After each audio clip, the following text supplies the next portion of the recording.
21世纪的第一个年头，成都市郊区的一个建筑工地上，挖土机正在繁忙的工作，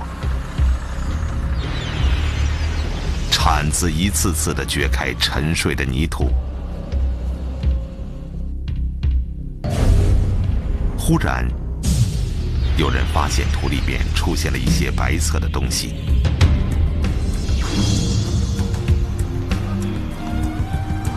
紧接着，一些零星的玉器和陶器的残片也被民工们从土里挖了出来。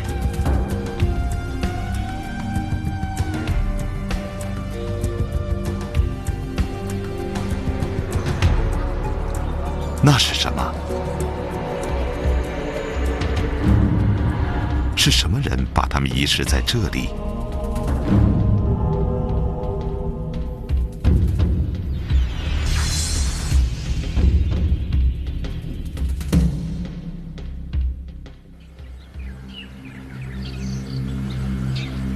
四川省成都市西部的这片土地，有一个诱人的名字——金沙村。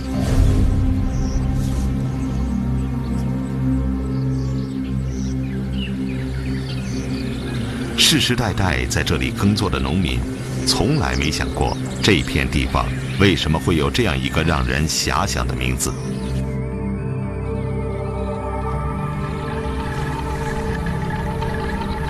只有个别专家在历史的零星记载中发现，很久以前，这里的农民们经常会在河边捡到细碎的黄金残件。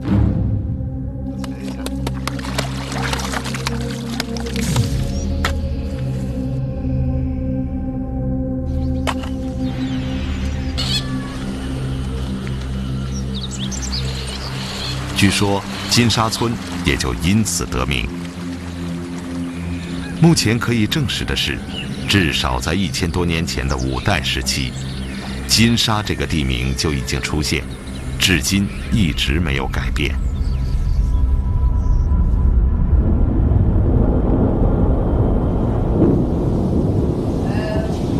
2001年2月8日，成都市考古研究所的工作人员正在距离成都120多公里的绵阳市召开新年的工作规划会议。会议进行中间，考古所所长王毅接到了一个电话。突然家里面说，那边好像挖出很多像象牙的一些东西，有些东西像一些小玉片的一些东西，好像是跟三星堆有关系。王毅迅速安排考古所最优秀的专家立刻赶回成都。朱张毅是当天连夜赶回成都的3个人之一。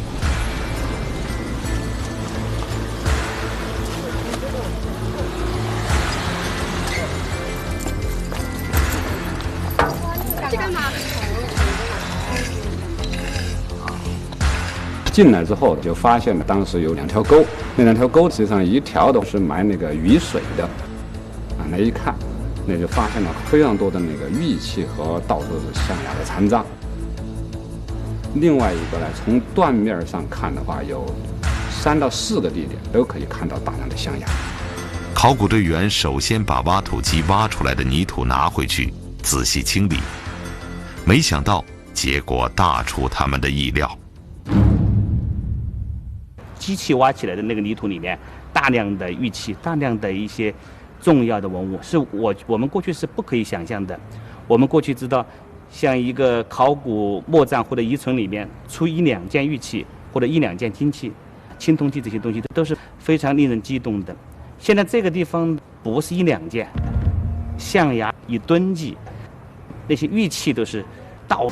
成都考古队对金沙遗址周围地区进行了抢救性发掘，考古勘探面积达4平方公里，发掘面积超过10万平方米。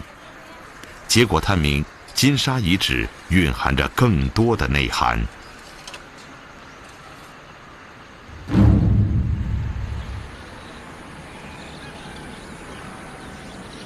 金沙遗址总面积在3平方公里以上，是一处地势平坦、河流众多的冲积平原。一条叫摩底河的小河由西向东流过，把遗址分为南北2个部分。最初发现象牙和玉器残片的区域，就在摩底河南岸的金沙村。在这个区域的西部和西北部地区，发现了一些房屋、陶窑、灰坑和墓葬遗址，被判定是生活区和小型墓葬区。而位于摩底河北岸的黄中村遗址，很有可能属于宫殿区。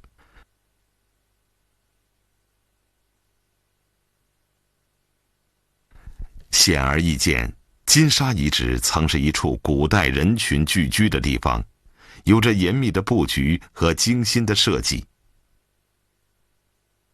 那么，这里会是一个古王国的都城吗？是什么人修建了它呢？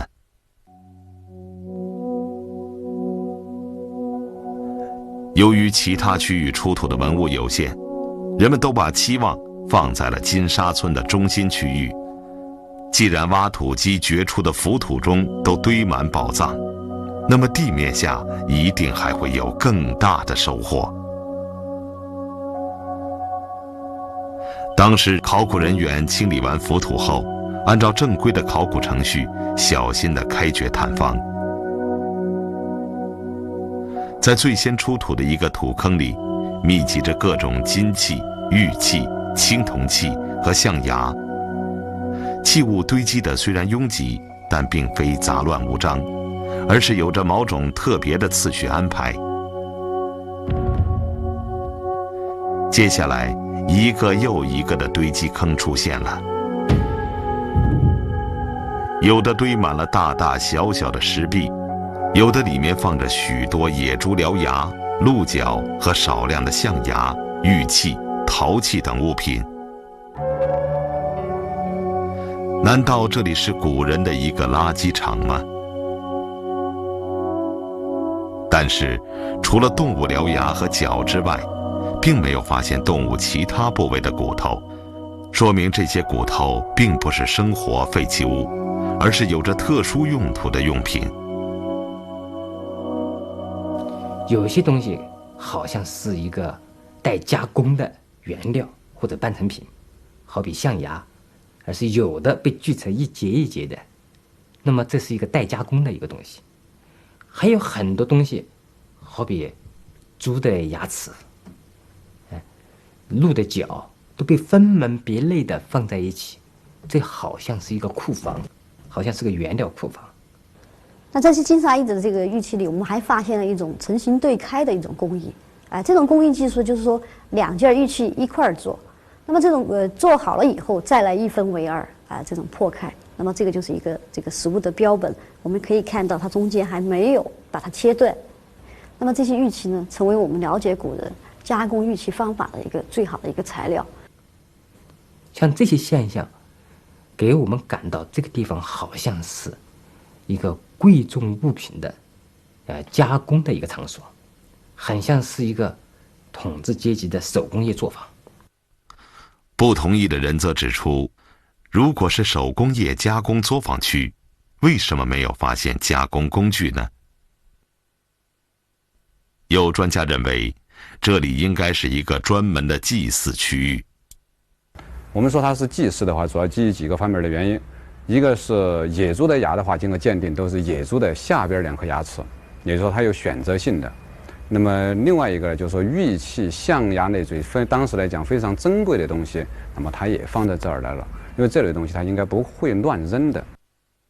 不久之后的一个发现，为祭祀坑的说法提供了新的证据。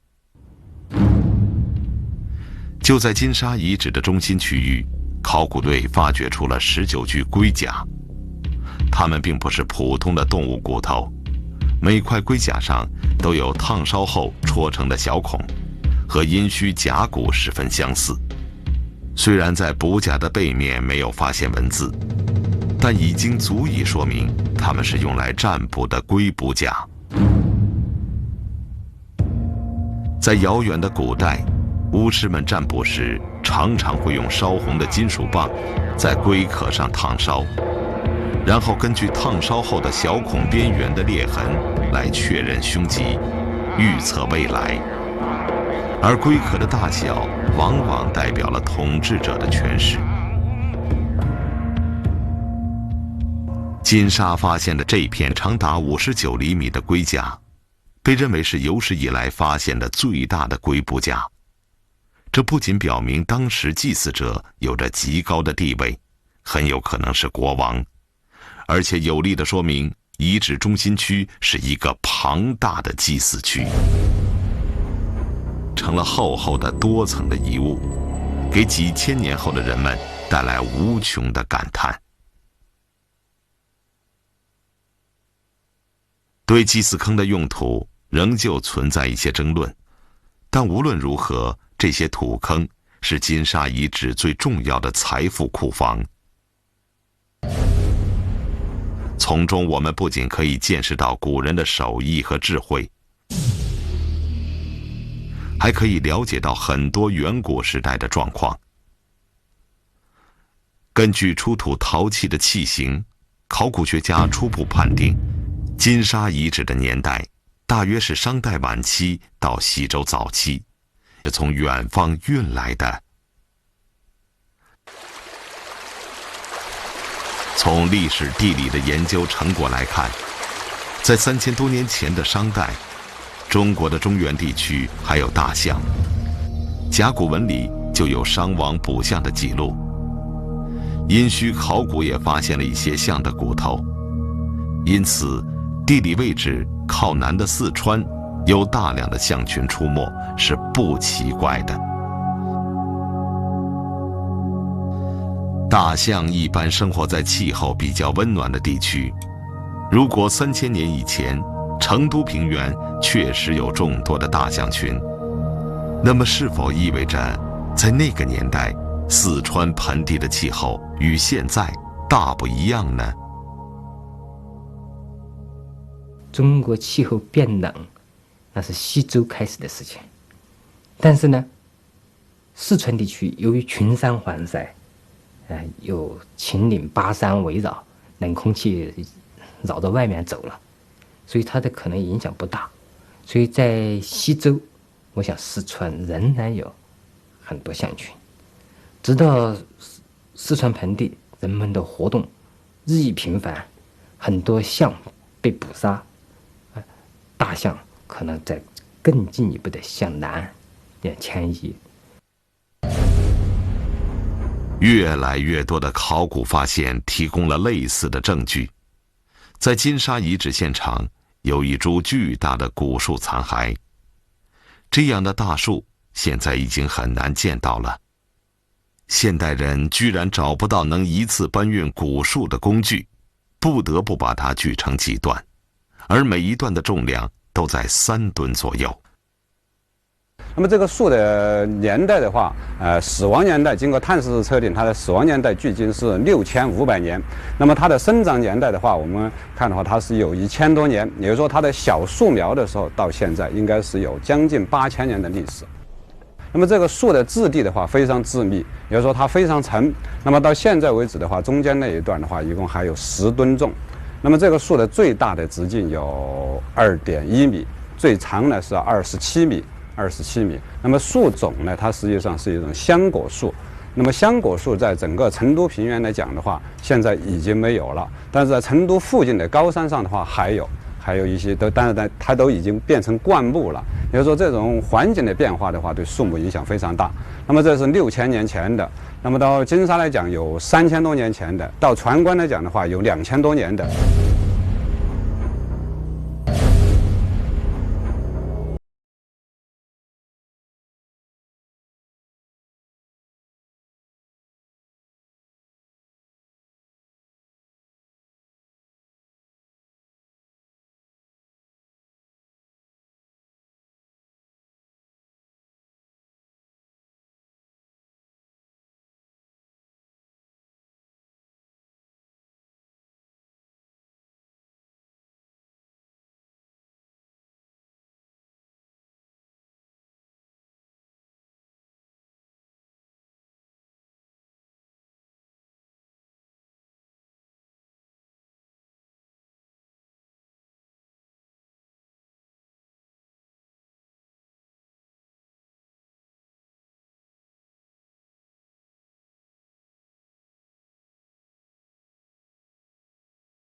一定是众人合作的结果。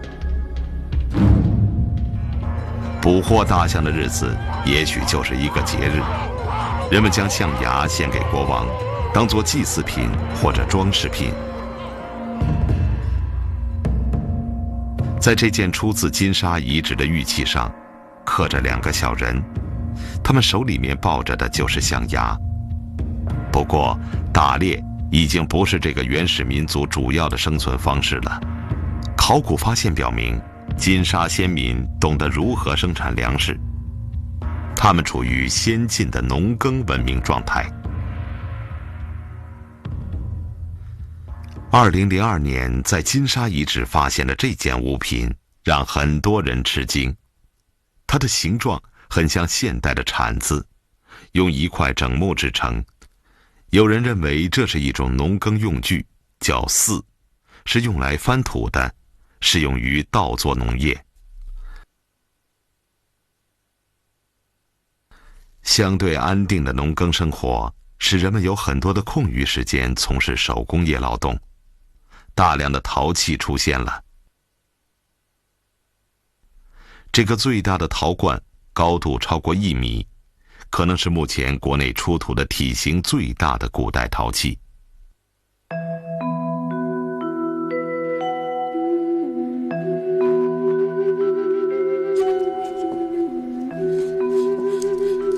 而在这些陶器中，很大一部分可以判定为酒具或酒器。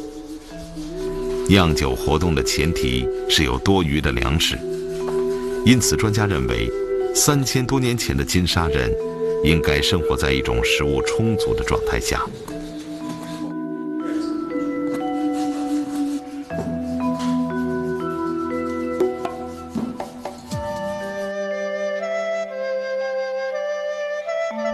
不过，有些陶器的奇怪造型，连考古学家都难以猜测它的真实用途。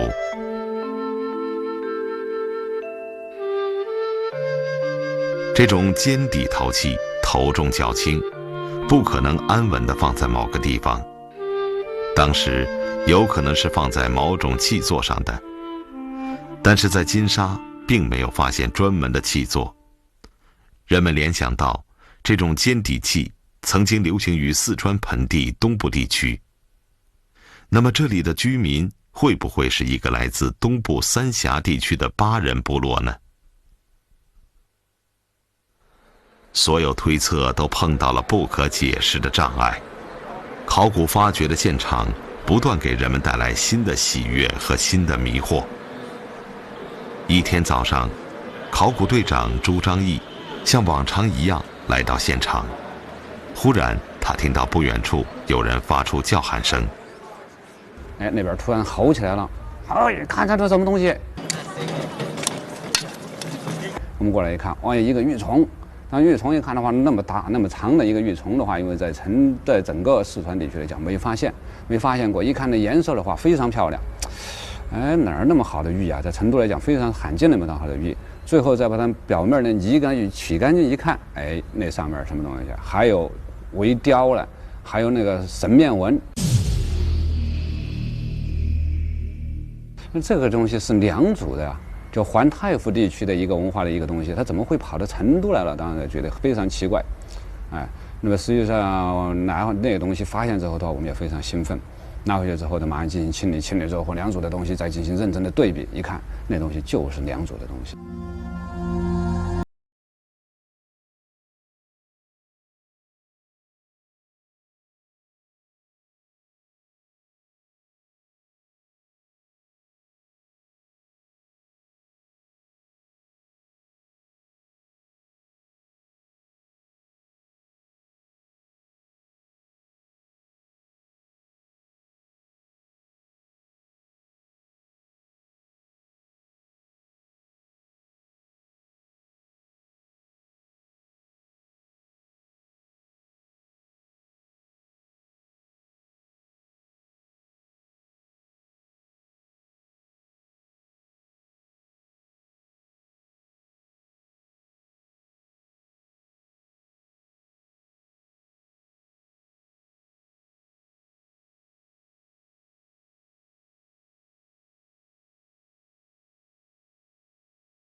金沙遗址出土的5000多件玉器中，很多造型都可以看到良渚文化的影子，甚至连加工工艺都十分相似。他们是怎么从长江下游来到长江上游的呢？这件玉器是一种祭祀用品，在中国非常少见，但在东南亚的越南和泰国等地却曾出土过很多类似的器物。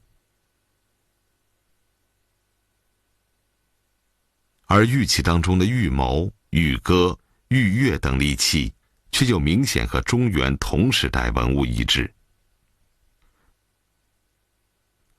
这个餐盘大小的玉璧，直径达到24厘米，是迄今为止中国发现的同时期最大的领玉璧之一。同样的玉璧，以前曾在殷墟发现过4件。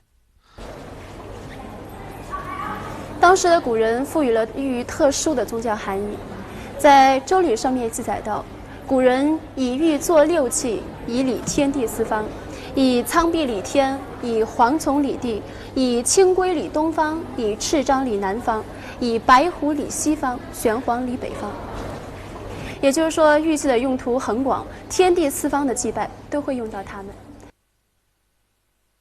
周礼记载的6种祭祀的玉器中，金沙就发现了5种。这一发现超出了人们以往的理解。金沙玉器绝大多数都是用于祭祀的宗教活动用品，或者是特殊礼仪中王权的象征。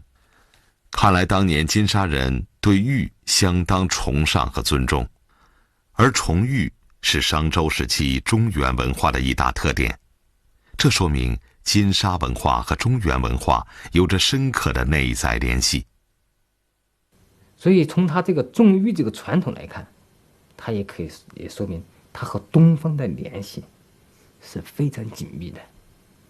这些人很可能还有一部分是来自于东方的古代民族，他们来到四川的时候，带来了青铜工艺，带来了重玉的这么一个传统，并且带来了制玉工艺。那么，这些玉器的原料会不会也是从外地运来的呢？在金沙村玉器里面，有很多玉器是当地出产的，就是像成都平原北面山区里面的所谓龙溪玉。但是呢，也有一些玉器显然是当地不产的，比如说那件小玉贝，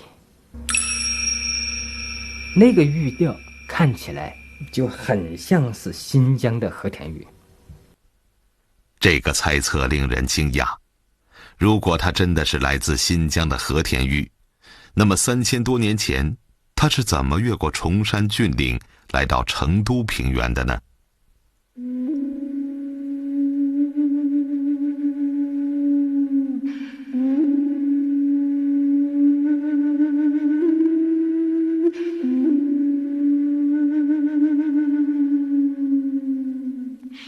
在四川的东北部，高耸的秦岭挡住了和中原文明接触的通道，而北面也有高原和戈壁。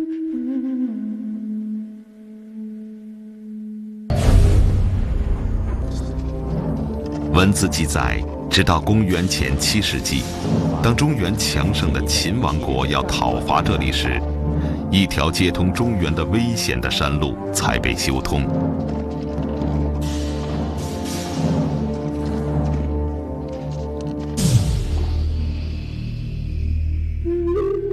但考古发现证明，早在秦国修通栈道1000多年之前，成都平原上就有一支拥有高度文明的神秘先民和外界有了密切的接触和交流。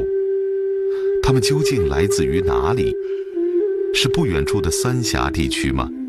还是遥远的中原地带？他们的文化是源于自己的创造呢，还是更多的受到他人的影响？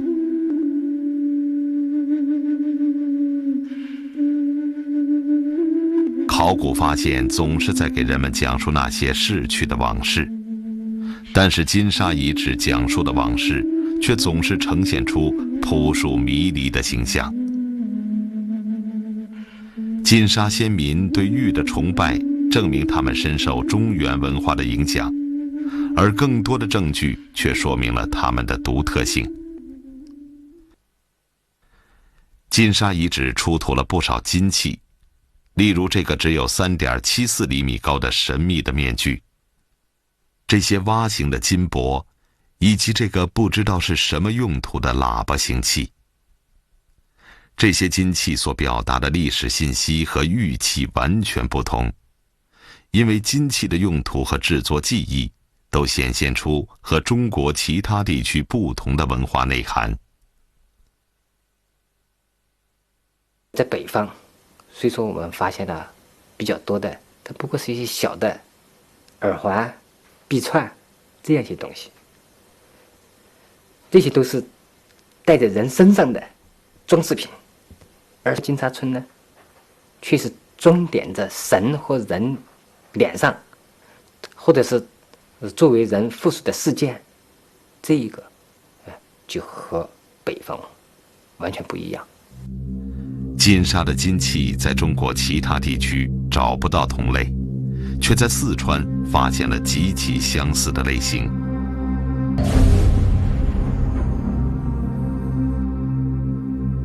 20世纪80年代，在距金沙村60公里左右的地方，有一个举世闻名的考古发现——三星堆遗址。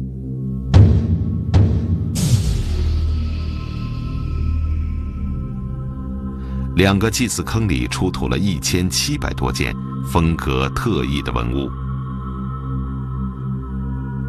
人们惊异地发现，曾有一支神秘的种族在这片土地上创造了高度的文明。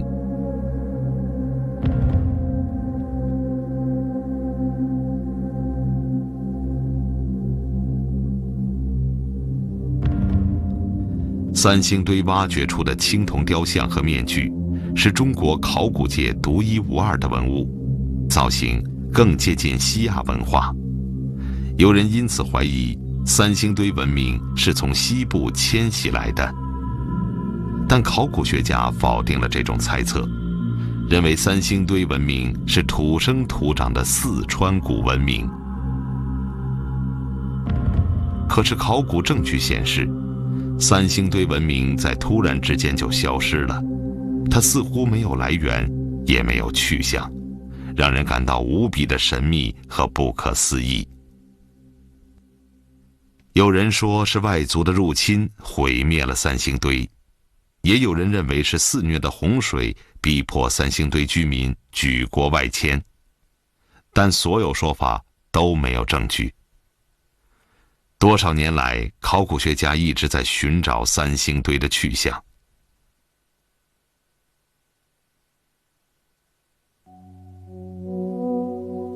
直到20年后，金沙遗址出现在人们的视野中。金沙遗址一发现，专家们就意识到，它和三星堆可能有着密切的关系。金沙遗址的考古年代比三星堆晚大约500年左右，时间顺序上，这种衔接显得顺理成章。金沙呢，实际上是三星堆文化的一个延续，年代晚了，因为这里面大量东西是一致的，它这个文化的内涵，或者说文化的载体，那个出处上恐怕是一致的。不过呢，它表达了一种新的时代的特点。这个19.6厘米高的青铜小立人，是金沙最具有代表性的青铜器。而当年在三星堆出土过一个高达2米多的青铜大立人。虽然高矮差别悬殊，但它们的造型极其相似。同样的长衣，同样的姿态，空空的手中似乎握着什么东西。仅仅这2个青铜立人，就足以说明三星堆文明和金沙文明之间的深厚渊源。人们因此充满期待。在金沙也能发掘出类似三星堆文明的其他青铜器物。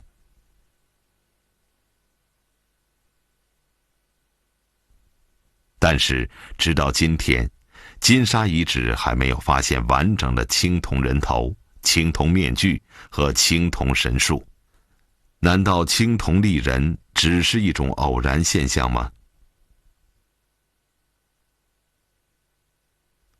考古学家还是发现了一些蛛丝马迹，在金沙遗址发现了一些青铜神鸟，它们和三星堆神树上的挂件极为相似。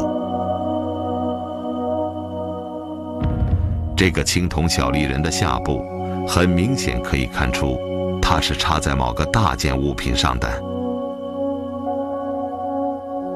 一些青铜器的残片经过拼接复原后，整体尺寸至少超过30厘米。专家们据此断定，金沙目前发现的青铜器肯定不是全部。我们金沙遗址也出土了20多面青铜人像的顶板盖，但是它的脸在哪里去了？它的头在哪里去了？我们不清楚。我们感觉到金沙遗址下部，我们如果再往下做考古发掘，应该三星堆出了很多东西。金沙遗址应该也曾出土过，造型基本相同。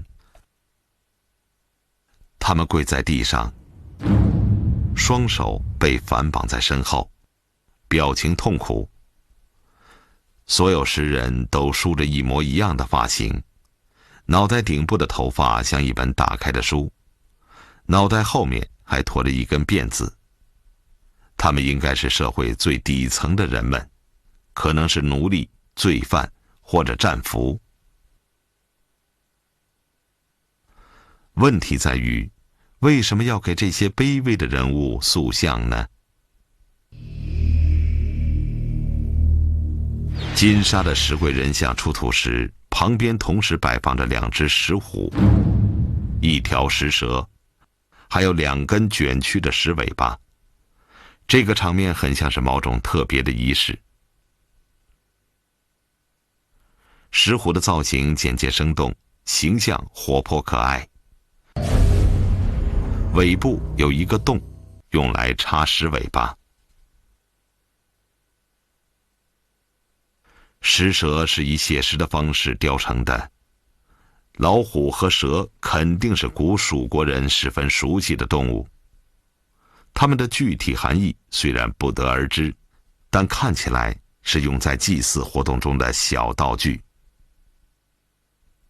用人或动物为牺牲，奉献给神灵，是古代祭祀活动中一个必然的内容。而以道具人代替活人祭祀，代表了文明的进步。而且有证据显示，这些祭祀的道具并不是一次性使用的。2001年2月9号进场的时候，我们从那个机器开挖的那个山土里，就筛选出了有8只老虎。在这个老虎身上呢，我们发现了很多有趣的现象，比如说这个老虎你看它的牙有粘胶粘过的痕迹，那这个说明就是说当时它这个牙可能是坏掉以后，它把它粘接过，那么后来呢，这个牙又掉了。另外呢，就在这个腿部，我们也发现有粘接过的痕迹，这个说明这个器物当时是在祭祀活动中被反复的使用，那么而且古人是非常珍惜它。人们彻底改变了对古蜀国的传统看法，虽然至今仍旧缺乏文字材料的佐证，但考古发掘揭示了这个古国社会的文明程度，他们的青铜技艺和宗教观念都已进入较高的发展阶段。奇怪的是，揭示金沙与三星堆神秘关联的各种文物，几乎全部集中在4个主要发掘区中的一个，也就是位于金沙村的祭祀区。当年三星堆的祭祀坑也让人们迷惑不解，大量的象牙、青铜器堆积在一起，似乎是某种特别的仪式。而出土的文物中，很多都有被灼烧过的痕迹，有些则被人为的破坏过。金沙遗址中的青铜器也一样，很多已经碎裂成残片。难道这是从三星堆继承来的特殊仪式吗？如果金沙真的是三星堆文明的继续，那么为什么三星堆的人要离开故土来到金沙呢？在四川民间，很久以前就流传着一些传说。据说古蜀国曾出过几位国王，有擅长养蚕的蚕丛，化作杜鹃鸟的杜鱼，还有一位会治理洪水的渔夫。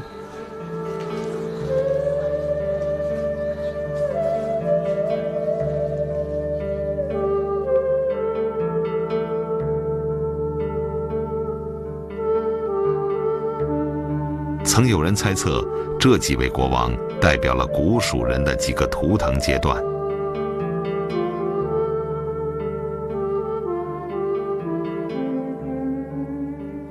但是这些猜测一直没有找到考古学依据，直到人们细心地观察三星堆和金沙的文物，他们似乎透露出了很多历史的秘密。这是在金沙出土的一条金带。类似的金器在三星堆也有出土。这条今天被称为金杖的金器，是三星堆最珍贵的文物之一。金沙出土的金带和三星堆出土的金杖上面的部分纹饰居然一模一样，都是由人、鸟、鱼和剑组成的图案。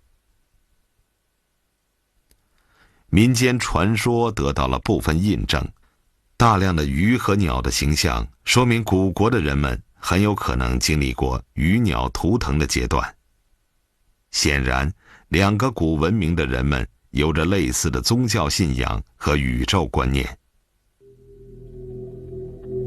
但是，两件金器之间也有一个让人奇怪的区别：金沙的金带上只有三星堆金杖的一半图案，这说明了什么呢？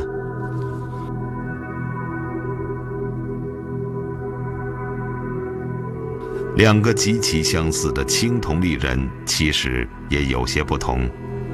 三星堆的大铜立人的发髻是别起来的，而金沙的小铜人梳着辫子。